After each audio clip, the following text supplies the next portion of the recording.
Assalamualaikum warahmatullahi wabarakatuh. Perkenalkan, nama saya Iwika Ayuning Tias, NIM 1905 120 4009 dari Prodi S1 Teknik Informatika kelas 2019A. Di sini saya akan menjelaskan tentang WiFi DHCP server. Pertama-tama, tujuan dari video ini yang pertama untuk memahami tugas DHCP server dan klien. Yang kedua, mensimulasikan DHCP server dan klien dengan Cisco paket cluster.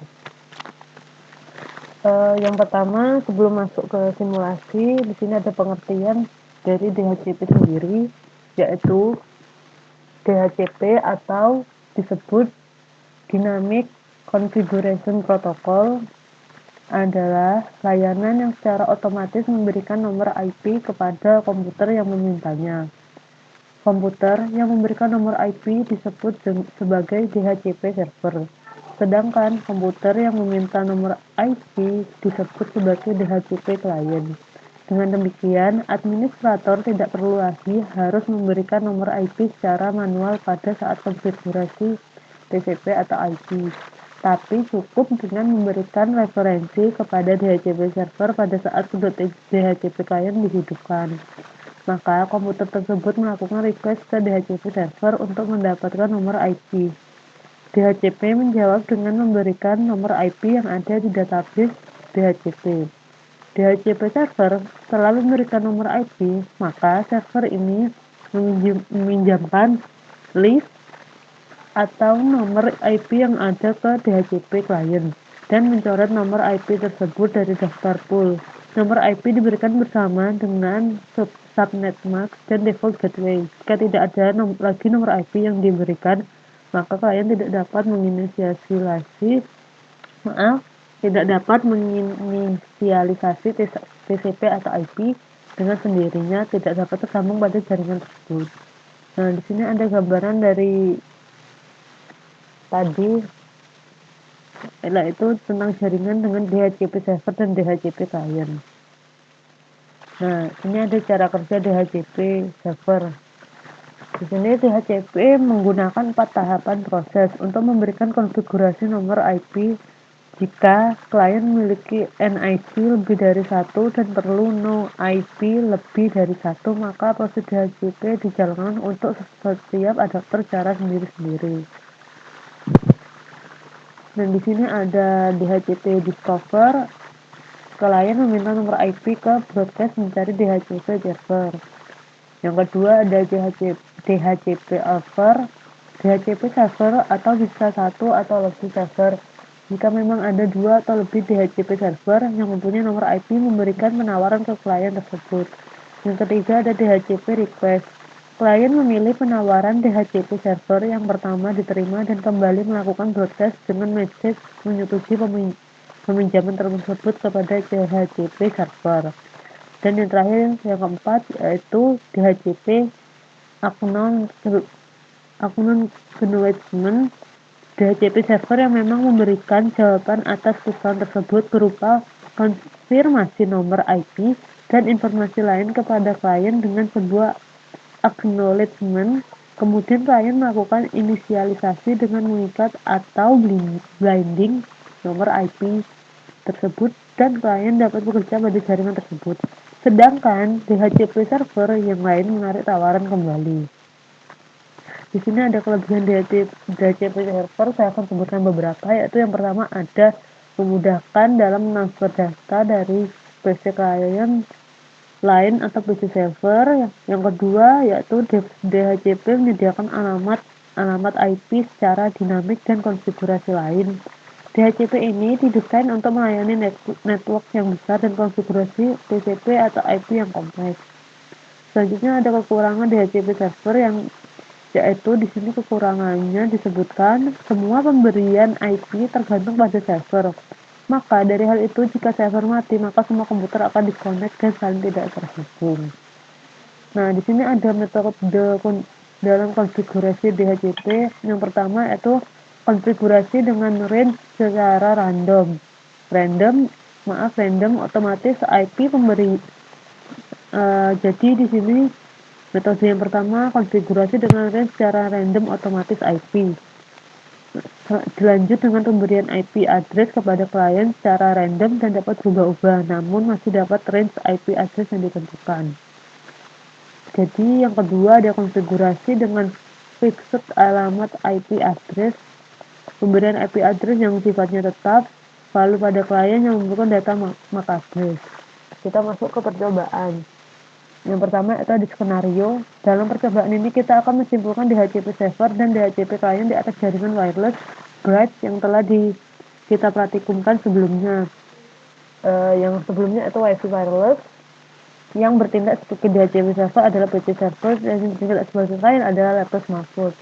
Seperti ini gambar simulasi nanti yang ada di Cisco Packet Tracer. Lanjut yaitu langkah percobaan yang kedua.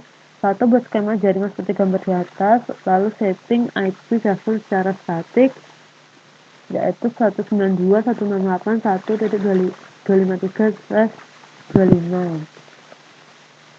Kita masuk ke Cisco Packet Tracer, buka, klik server,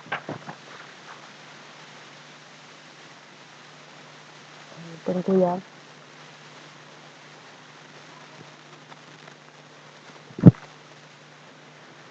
Nah, kita masuk di server, lalu desktop, buka IP configuration, lalu ini ada IP address-nya yaitu 192.168.253, lalu subnet mask-nya yaitu 255.255.128. Terus default gateway-nya sudah ganti 192.168.1.254. Oke. Lalu kita buka lagi. Aktifkan DHCP server dengan konfigurasi seperti gambar berikut. Nah, kita aktifkan server. Itu ada di service ya. Kita aktifkan on service DHCP. Ini on, sudah on. Langsung DTP-nya 192.168. Terus DNS-nya yaitu pakai 33.1 ya. Terus start IP address pakai 192.168.1.128. Terus masuk ke subnet mask yaitu 255.255.128. Lalu di sini klik save. Sudah. Kita buka lagi. Untuk langkah selanjutnya, aktifkan laptop dengan menggunakan DHCP client dan pastikan sudah mendapatkan IP dari DHCP server. Nah, kita klik laptop, terus masuk ke desktop, ID config, berupa DHCP sudah. Nah, di sini kita dapat IP address-nya yaitu 192.168.1.30. Ini subnet mask-nya 255.255.1.128. Default gateway-nya ini ada 192.168.1.254. DNS servernya 33.33.1. Nah, lanjut. Langkah selanjutnya, aktifkan pula smartphone dengan menggunakan DHCP client atau pastikan sudah mendapatkan IP dari DHCP server. Nah, kita buka smartphone, config,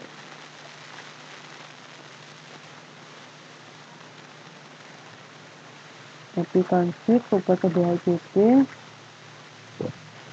Nah, di sini udah muncul juga IP address-nya pakai 192.168.1.131.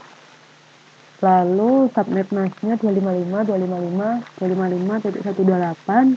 Default gateway-nya 192.168.1.254. Lalu DNS servernya 33.33.33.1. Nah, sekian dari penjelasan saya tentang WiFi DHCP server.